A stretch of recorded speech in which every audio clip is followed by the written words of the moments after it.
Hi, I'm Stephanie Cohn with the National Czech and Slovak Museum and Library. Welcome to Coffee and Kolache. Today, as our honored guest, we have master Czech folk artist Marge Nadel, and she's going to talk to us about Easter traditions and egg decorating. So Marge, thanks for being here. You're You have a welcome. lot to tell us. I see a lot of notes here, so why don't we just dive right in? Okay. I know we're talking about having the classes here, but this all started when I was a child. First of all, decorated eggs were celebrated all over the United States, even down in Africa and everything, because they represented spring, new birth, and it was something that they could associate with nature. But I learned when I was about 8 or 9 years old from my uncle. He always watched his aunt and his sister and mother doing this decorating. It was usually the ladies. So how we first started, he had a fry pan and it was full of wax and used an old quill pen. So I feel I've graduated. When Czech Heritage celebrated the different countries and when they came to Czechoslovakia, we had a group from Czech Heritage and we'd go out and talk about the different things. And mine was the art of egg decorating. And I told the kids it was magic art. And it kind of got away from the public, but it was still going on through the Czechs. So then when I went out to the schools to demonstrate, I used this, but I thought, how am I gonna, I can't have that full of wax. So my mother told me, when she did it as a child, they took an old potato with the bent spoon and held it above the candle. So that's how I went to the schools with the potato, and sometimes it was getting a little bit dark around it. But it was fun, it was fun. And when we first used it, this is what they used. It's a funnel, a copper funnel. They put their wax in there and meld it. So what I'm talking about now to begin with are those that were taught with the beeswax, and they're called the batik method. You first draw on the egg with melted wax, and all these with the white lines were done by drawing on the egg with oh, I should show you what we use now. It's called a stužka, and in Czech, and it's, I can't remember what the Slovak name, but you would put the wax in there, melt it over a candle, and then just draw the design. So everything with white outlines is done this method. And there were several different methods that they used. I'll name them. One was the batik method, where you draw your lines on there, then you put it in the next dye, and everything that you wanted to remain yellow. You start with the lightest color first, yellow. You would cover that whole section with beeswax, so that when you put it into the next color, that wax I'll make it up. It doesn't take on the dye, so that it remains yellow. And you go through this with each dye color that you have, usually going from the lightest to the darkest. And then when you're all done, that egg is coated with a wax where all the dye is. Then that's the next part, is the tricky part. You have to hold it above a candle and melt that wax off, but you don't want to put it over it because then you have the black soot marks. It's a process and it's work. They used to call it a craft, but they now find that it's an art to do. And so there was the batik method, and that's what we teach at the class. And I promise you an egg in 3 hours. It'll be simple, unless you break it once, because it's a full egg. We're working on a full egg.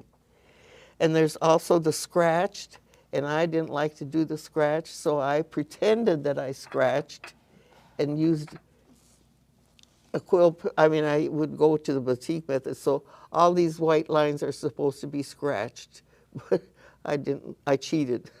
I made it look like it was scratched. And then there's the straw egg. It depended on where you lived as to what was available for these people. And we did have a gentleman here in Cedar Rapids that they cut the straw and they soak it and then they put it in the different designs. You can take a look at it later on. And I promised him that I would never compete with him because I didn't like all that glue on my fingers. So, but we did go up to North Dakota to teach this method and the batik method through the Iowa Arts Council. So that was a fun time. And then there's the painted ones. And of course, this is painted. This is painted. This is the batik method with the white lines. And then my husband, oh, there's this other method where the wax is colored, and you drop up. You have the wax, but you have a different plate with different colors of the colored wax, and you dip that into the heated part and make these little lines, and leaving that wax on there so you can come up and feel them afterwards. And this is not traditional. By the way, these are rhea eggs. You have the chicken eggs, the goose eggs, and these are rhea eggs. And my ostrich egg that I was going to bring is sitting on my kitchen counter at home. But it's large. And the rhea birds are similar, or they're related to the ostrich, I should say. Well, also, this is, I think I told him about this. No, you just said it wasn't traditional. No, so. it's not. I draw the design on there, and then I had a Dremel tool that I would cut out the parts that I didn't want. And this has nothing to do with the traditional decorating of the... So, what else was I going to tell you? Anyway, the eggs used to tell a story. Every line had a meaning to it. And it was sort of something, the Czech people at that time weren't very wealthy, and they didn't, it was kind of dingy and that, but they brought in the eggs to make it colorful, and they enjoyed doing it. It was usually the ladies that did it. I learned from my uncle. He was from Moravia, and he always watched his mother and his sister doing this. So that's how I got started. I thought this is the way everybody did their eggs. Pretty much that's about what we have to talk about. Well, as far as the egg decorating class that we've kind of mentioned, I just want to put it out there that we had 3 sessions Friday, March 31st from 6 to 9 p.m. That session is still available, and you can register for that online. The classes are limited to 15 people, so you got to get registered for ages 8 and older. But if you're between the ages of 8 and 11, then you have to have an adult with you. And the cost is $35 for members and $50 for non-members. And you get a kit with the class. You get class materials to work on it included with your ticket price. And you can also purchase extra egg decorating supplies from our store online. So you're going to leave with a decorated egg at the end of those 3 hours. So Friday, unless what? You drop it. Oh, we'll hope that doesn't happen. So Friday, March 31st from 6 to 9, that class is still available. I just learned this morning that the Saturday morning, April 1st, that class is full, no longer available. But we have one Saturday, April 1st in the afternoon from 1 to 4, and there are still spots available in that. It's about half full already, because remember, we're limiting it to 15. So this is just a great chance to work with Marge, because no one can decorate eggs like Marge or teach how to do it. So it's we're just so happy that we've been able to, I don't know how many years you've been teaching it here at the museum. It seems like ever since I've been here, which is since 1999. So ever since it's been in. Yeah, so it's one of our best traditions. It was even before we had this building, because we were on 16th Avenue. In the little house museum. Yes. Yeah, so it's been going on a long time. So there's definitely more information available online at our website about registering for the class. So hopefully you can do that. Never had a dissatisfied customer, I don't think. Everybody loves it. It's fun. It really is fun. But I'm proud to say that this year, well, my granddaughter and grandson have been helping me for a long time. But I think that I'm going to turn over the reins to them with this class, but still set up the artwork and everything. I'm so happy that they're interested in doing it, something to carry on. And my sons did it too, but they didn't use folk art. One was STP and one was some kind of gas that they were selling. He put but I have to show you the first time that this is my granddaughter's first egg, and I don't know if you can see that or not, but this was done in 2012, and this was her first one. So she did a nice job. Tom's first one, I was the same year, but he did, there used to be some kind of a potato chip or something with this, whatever he It is. looks He's like got, a man. I don't know. I don't. oh yeah, recognize he's it. got a mustache. Yeah, yeah. Potato chip man. I don't know. Some who that kind of, is. I don't Yeah. know what it was.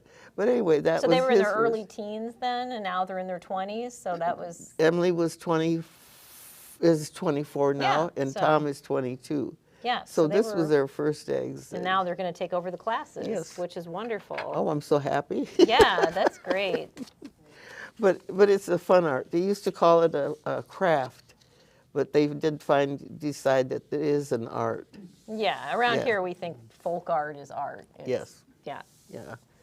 And I don't know if anybody has any questions or not. You don't want that, or you Yeah, do want yeah. it? If anybody has any egg questions, and I think Marge has some other Easter things to talk about too, but we can definitely, if there's egg questions. Yes, I see a question. Yeah, Marge, you said that the eggs were full. Yes. How do you get the yolk out then? So how is the Oh, yolk taken out? I have to repeat that's the question. that's How another is the thing. yolk taken out of the egg? Because they're hollow. Right now, you start out with a full egg.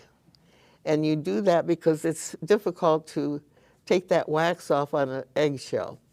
So after you're all done, we used to have a little tool that you poke a hole in the bottom and the top and blow it out. Well, they came up with a new tool.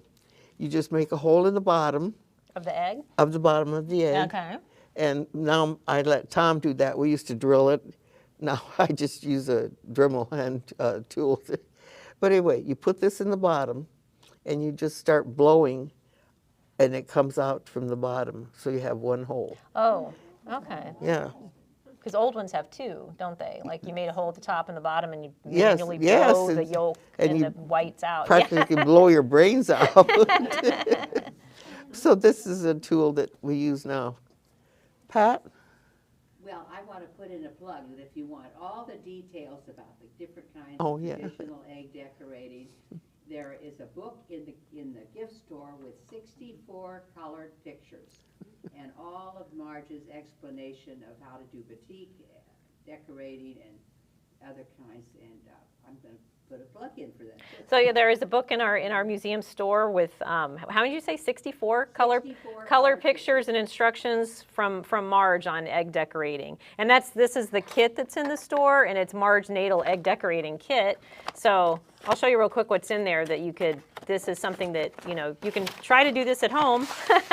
So it comes with dye and tools and beeswax, and here's that, whatever it's called. It's called a one-hole egg blower, and a postcard with eggs on it, and then an instruction book. So that's a really nice kit you have. If you can't attend the class, then maybe you can try to figure it out, but I'm sure it's better being taught by an expert the first few times.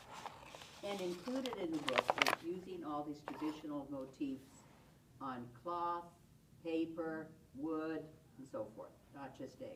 So the book has to decorate things other than eggs. On Yeah, all those- great. On all those mediums, yeah. Michelle, do you have a question? Yes, are there traditional Czech colors to use when you're with some of the artwork on the folk art? And are there certain patterns that are just There used to be. associated with Czech and Slovak? That- So the There- question is, are there traditional colors used in Czech folk art and traditional patterns and designs that might be used? And Marge is telling us yes. Yes. But it depended. As the time went on, that changes. It was always the artists that wanted to. Different colors meant different. Let me give you the. Had meanings, the colors had meanings? Yes, Oh, and the designs had meanings, such as, okay, white symbolized purity, yellow symbolized successful harvest and wisdom. How about that? Green symbolized spring, rebirth of nature. Blue symbolized air, magic, and good health. Orange represented power of endurance and ambition. That's a lot of stuff that it's Red symbolized bravery and enthusiasm. Brown represented the earth. Gray was usually a positive color, which I would have not thought of that, but it's made from diluting charcoal in water to desire. By the way, the different dyes, as family, they used the different berries and grass and whatever. But if they found a really brilliant color, they kept that a secret because that was their family color. Purple represented faith and trust. Black represented the darkest time before dawn. And black and white represented protection from evil. And the combinations meant all kinds of various things. Each artist had their own designs, but it was noted that color combinations on eggs had more power than the solid colored eggs. I've always been interested in folk art. And then when I started doing these eggs, I went to school in Chicago for commercial art. I did get into commercial art one year, but that was it. And it's been fun for doing all of this. I've really enjoyed it. So I've been very fortunate. My father wanted me to be a teacher. He did not want me to be a commercial artist. But you are a teacher, so well, I he got am his now. wish. Yes, I am now. I have been very fortunate. I've enjoyed my life. So. Well, we're so happy that you're our very own master folk artist. That's quite a distinction, and I thought the state of Iowa recognized you as a folk artist. Yes. Yes. So this is pure talent we have here. You want to talk about some of the other Easter things? What's this? Oh yes, this was a noisemaker, and it's called a rechatachka, and they. I don't want to do it, but the boys would run around. There were two different meanings, that Easter is coming soon, and the other one was to get after girls to get going. So the Monday, the Monday was celebrated also. The day after Easter. The Easter day Monday. after Yeah, Easter. yeah. Let me tell you what they are. We're gonna talk about this. Easter baking started out. Oh, the custom. That's Monday, so Yes. that's I'm getting ready for you. Okay. Musselpuss on 7 Sundays before Easter, and we've had Musselpuss, it was up north. And then Fashanka, Shrove Tuesday is the day before Ash Wednesday, and parties were held.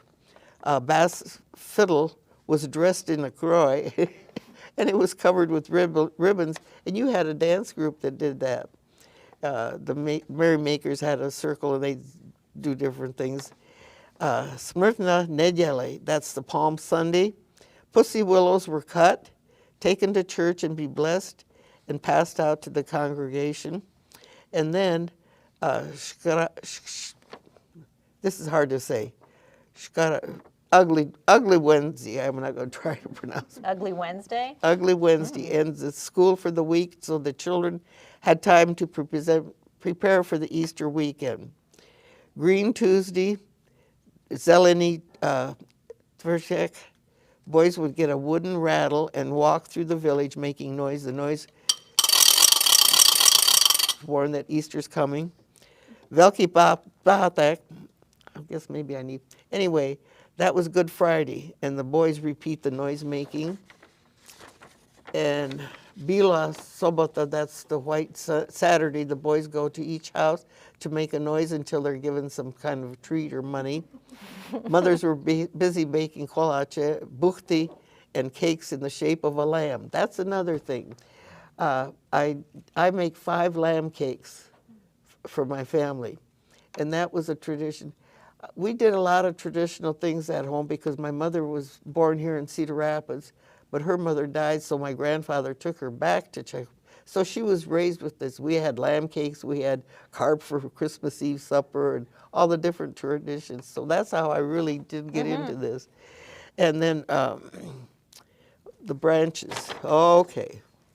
Easter Monday. Easter Monday.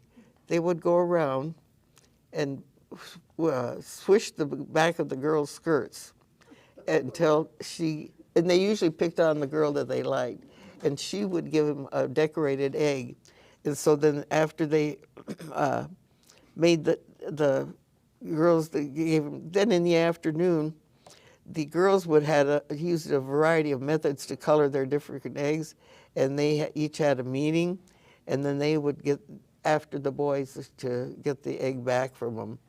But it is out of willow. I gave my one away, so I did last year go get some more willows. They're so puny compared to the ones that they make in Czech Republic. But, so this one is borrowed, since I already gave mine away. And then I think that's about it. Yeah, the girls would chase the boys and sprinkle them with water or perfume and try to get their egg back. And we had learned when we had an exhibition here several years ago called Celebrations, and it was from the National Museum in Prague, and it was all about customs throughout the year.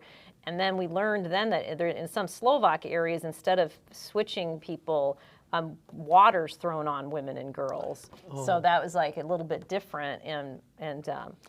Yeah. I wonder if the villages still celebrate some of these different things. I think some do, just like with the Massapust, which was the pre-Lent. We have an exhibit about that up still, even though Ash Wednesday is come and gone. But they told us from the National Museum that there are still some places where they take great pride in still having the Massapust traditions and some of these other Easter, and then even into Pentecost. There's certain villages that still do these processions with young girls dressed in white. So, I mean, people are trying to keep the traditions. We did learn from the National Museum folks that during communism, a lot of these traditional practices were discouraged and people weren't supposed to do them. So they really have made a revival since 1990. They've been coming back, which is great, because what if they would have been lost forever? That would have been terrible. That was sad, because they weren't even encouraged to do anything like this. They didn't want them to know their past history and everything. So this was kind of sad that they couldn't celebrate like they had before. But here in the United States, I mean, the Czech and Slovak immigrants were still doing these things. So it's not that there weren't people in the Czech Republic still doing it, but I'm saying luckily here people were still doing it. And so, this whole generation grew up knowing about decorated eggs and special Easter foods, whatever the special Easter foods is. A lamb cake. We used to have a lamb cake competition here at the museum. Yes, that we was did. a lot of fun. That was a lot of fun. I tried to make one a few years ago for my grandson's birthday, and it was terrible. Just it didn't rise in the mold, so it was I'll awful. tell you What'd the I do? secret. What's the secret? I don't use their regular recipe. I buy pound cake mixes, Well, and it comes out I wish great. I would have known that, because it was all homemade and it was going to be so perfect, and it was not good. So we had to make cupcakes instead. They are a lot of work. I have my mother's old farm, and I found that the pound cake that you purchase, the mix, works the best. All right, It comes you heard out. that tip here. That's our great tip for the lamb cake, and then it's decorated with coconut and little licorice mouth. I mean, it's really very cute. I mean, I could see doing that, and your kids would just love that tradition. That'd be something they'd want you to do every year. I'm lucky to get mine frosted. I don't. No coconut for you, just white frosting. Well, that's a fun tradition too. Yeah. So, I have to tell you, when we had that competition, we had somebody that make it out of chocolate cake, and it was like how'd she call it? A burnt one? No, she called it a... like a black sheep? Yes. Yeah, some lambs are black. Yeah, that would actually be kind of a nice twist on it to have a black one. Cool. She didn't win anything, though. Oh, well, that'd be a good one to do too. You have anything else to tell us about Easter? Not that I can think of. Okay. Well, I talked about the egg decorating classes already, so if you're interested in those, you better get registered, because they're filling up fast, and that's March 31st and April 1st, so nearly a month from now. Tomorrow is free first Saturday for students, so the first Saturday of every month is free for all students, preschool through college age. So that's a great time to come to the museum. Also tomorrow is a poppy seed strudel cooking class with Chef Tom. That's something that you can register for online. It's tomorrow from 3 to 6 p.m. And this is all Zoom. This cooking class is virtual. So you're at home and you're watching this class, and you can participate. You'll get a list of the ingredients you need and the tools you need. And so that is something you need to register for online. And it's $25 for members and $30 for non-members. There's been a whole cooking series. So this has been going on last year, the year before. This is winding down now, this traditional, it's like a rolled cake with poppy seed filling in it. I'm sure you've seen it, but he's calling it a poppy seed strudel. And then we mentioned that we still have this exhibit up called Magic and Mystery, and it's about Massapust and Mardi Gras. That ends March 19th, so we're coming up to the end of that. And to celebrate the closing of it, we're having a special event here on Saturday, March 11th, in the afternoon from 1 to 4, just during regular museum hours. And this is, there's going to be activities for children, there'll be light refreshments provided, there'll be sales in the store on Carnival and Mardi Gras things, and so that's just included with either, if you're a member, you get in free to the museum, or if you pay your admission to the museum, you can participate in all of these on Saturday the 11th. At what time? From 1 to 4. So all Saturday afternoon, we'll be having this, and a lot of stuff for kids, a lot of crafts and activities. And then on Thursday, March 16th at 11 a.m., we're going to have a Zoom lecture by Pavel Demish, and he has lectured before. He's a foreign policy analyst from Slovakia, and he's going to be talking about the 30 years of Slovak independence, because some of you may remember January 1st, 1993, so 30 years ago, Czechoslovakia split into Czech Republic and Slovak Republic. So that's been 30 years. This is the anniversary of that freedom. So he's going to be talking about that Thursday, March 16th, 11 to 12. So you can register on our website. I'm not sure if you have to register actually, but I know on our website it has the Zoom link. So you'll be able to zoom into that, and there's no charge for that. And then we're having there's so much going on in March, but I just wanted to just briefly tell you, Thursday, March 23rd, 7 p.m., Wistful Melodies of Dvorak. So this is a wonderful opera singer, mezzo-soprano Janara Kellerman. She's coming to sing things from Dvorak, Roma songs, evening songs, and more.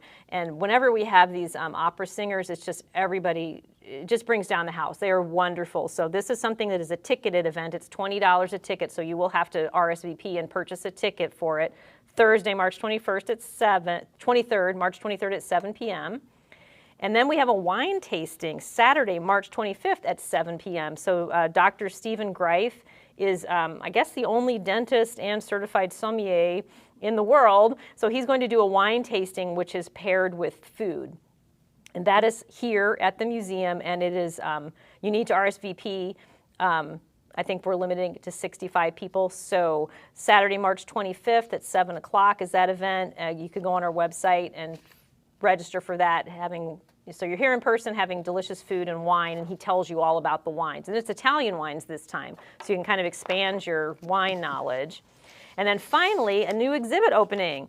Friday, March 31st, we have Moravian motifs opening down in the Anderson Gallery. And you might remember a few years ago we had these wonderful Moravian folk paintings in the Smith Gallery, in the smaller gallery. So this is similar to that. There's 17 folk painters from Moravia that have each created kind of it's a big square motif, and each motif is different. It's from a different region of that southern part of Moravia. That's going to be in the Anderson Gallery. So Friday, March 31st from 4 to 6, we're having a free reception.